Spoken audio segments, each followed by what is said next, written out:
Sups, I am so excited. Today we have the angry man behind the mimosa. Or was he really angry? Let's find out.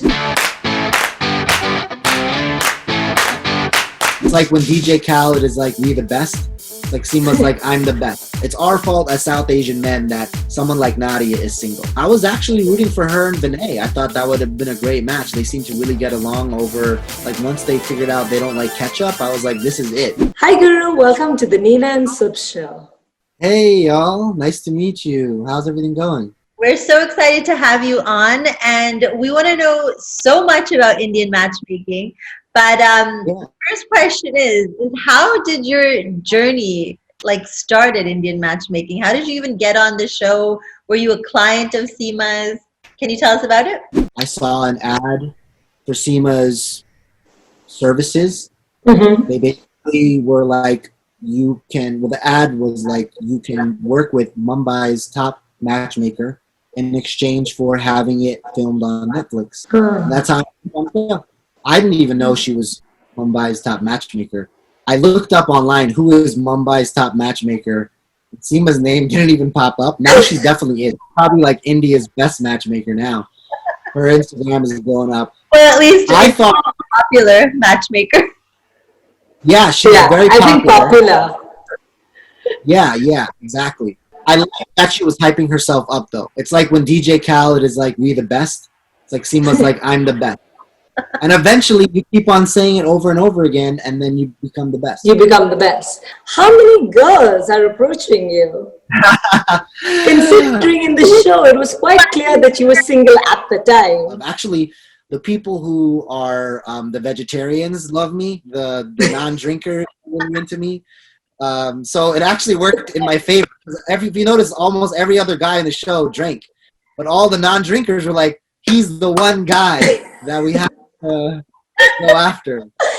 So, Nina and I were talking and saying that, if we had to find an ideal match for Guru, it would probably be a teetotaler, someone who's very health conscious and also semi-religious. Are we right about that? A little bit. I like every now and then to have a drink. I think it's fun, and it just depends. I know on the show they were like, it's not. They made me sound like I don't believe it. Like when they were like, do you like? How do you think? What do you think of Nadia having the mimosa? And I was like, it's not a big deal. I really don't think it's a big deal. I actually don't. And every now and then I'll have one. I'm not. What I'm worried about is if I'm walking around and I have a drink and they're like, Guru's a hypocrite. He's actually a big drinker. So I'm gonna put it out for the record. Like if you see me out there and I'm having a glass of wine, like I'm letting you know, I have it every now and then. Please remember, if you fall in this category, please DM Guru. Yes, Ravi Guru Singh, Instagram. So we were actually watching your YouTube channel where you clarify and you say that there was a special reason why you thought that it was not going to work out with Nadia. And we have to ask you, so you basically say that she didn't know who AOC was. And I just wanted to ask you, was that the real deal breaker? Is that when you knew, oh, this is definitely not working? Yeah, I'm really into current affairs. I love social justice, civil rights. I got a lot of blowback actually from people saying, how could you judge Nadia over it, work together, and you could teach her and all that. And I totally think that's fair. I think that the challenge was with arranged marriage dating, there's all this extra pressure to make sure you're getting it right. It's really high stakes, take it or leave it. Yeah. You don't want to waste anyone's time. So did Netflix tell you what to portray or did they just say be yourself? They said be yourself. Okay. Yeah, I wasn't I even though I'm pursuing acting now and I'm actually going to be coming out in a short film later this year. I was a lead in it, which was that's fun. lovely. Yeah, acting. I wasn't there to act. I was there to be myself. I wanted to know, so did you get to talk to Sima auntie and tell her what her, what your criteria would be for a match? Besides being, having a Guyanese background, what else? Yeah. Done? That's a really good question. I actually just finished writing an article for Slate.com about it.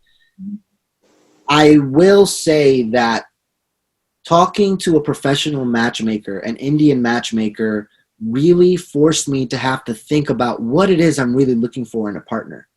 I think when you're online dating, it can be very casual. When you're sitting down there with Sima, she's like, well, do you have any age preferences? Do you have any height preferences? Mm-hmm. I was trying to think about how to be intersectional in my approach. I didn't want to be ageist. Like if I told Sima, I don't want to date anyone X age, then they put it on the show. It's like Guru doesn't want to date a girl who's 32. Guru has a problem with a girl who's 5'5". I was like, I don't want to be in a situation where all these women are like, how could you do that? Even though on the show, you'll notice that Nadia was like, I like him because he's tall. So one question I had after the show was, am I engaging in practices that reinforce inequalities through how I choose my partner? Right. I think there was a lot of pushback on Twitter and Instagram about the show, and it did receive negative feedback. What did that make you feel like when you were reading through that, you were on a show that maybe promotes, colorism or, Casteism. And I think it's a conversation that needs to be had in our community. Yeah. I think it's good in a way. I think they probably intended to really highlight some of those issues. I think the people on the show are facing blowback. A couple of people I spoke to the other day definitely are dealing with people really upset about decisions that they made. Mm-hmm. We saw in ourselves some of the issues that we see on the show. Right. And hopefully it promotes the type of dialogue and questions that you're asking. If we can actually move the ball forward and be a little bit more thoughtful about how we approach dating and love and relationships, maybe we'll actually create some change for people, help people out. Were you surprised that the show didn't actually have not even one relationship like kind of work out like in the end? I was surprised by that. I think that they tried their best to create pairings that may have been ones that could result in marriage. I think that they wanted me and Nadia probably to get married. I think we would have been a perfect match in a way because we're both Guyanese. Yeah. We're both similar. We both are highly educated. We're both good looking. I mean, I'll say. I mean, I'm not, whatever. But and so modest. Right, and so modest. I'm so modest and humble. I think that they may have wanted that. Would you be interested, or were you interested in dating anyone else from the show? I thought about this some more. Actually, there was a girl that I was supposed to go on my date with. The girl in the last episode, I was supposed to go on a date with her. It didn't work out. Yeah. It's just that we were in different parts of the country because she was in California, I was in New York. I was like, I don't want to get a long distance relationship right away. I've started to get to know more of the cast members. Like we had a gathering, and we're going to try to make a TikTok for y'all very soon. It's top secret. This is the exclusive. We're working on a cast member TikTok. Haven't shared it with anyone, so we'll stay tuned for that. But after getting to know some people on the FaceTime, I was like, these people are actually cool. Like, I'd love to have a coffee with Aparna. I'd love to chat with Nadia again. I would love to talk with other people because getting to know them outside of the show, you see a different aspect of them. Even in the reunion show that you just spoke about, they've classified, the villains and then like the sweethearts and angels. And Nadia was definitely in the latter, right? Yeah. They tried very hard to fit her into the sweetheart zone. But, apparently she's the one who flaked on Vinay. And Right. Your and her date didn't work out because of her not knowing current events. Right. Why do you think they're pushing so hard for her to be the sweetheart? I think they probably thought from a marketing perspective she would be very useful. The show is a dating show. The main audience are mostly women. Right. Nadia is a bubbly, happy-go-lucky, sweet person. They probably thought, this is perfect for us. Now, I think it's interesting that none of the dates with anybody worked out with her. And I'm not saying that. I think all the guys were portrayed as the villains. Like it's our fault. It's our fault as South Asian men that someone like Nadia is single. Do you also see, for us, it seemed very different how, you guys in the US were treated on the show versus Sima's Indian clientele, like Indians from India.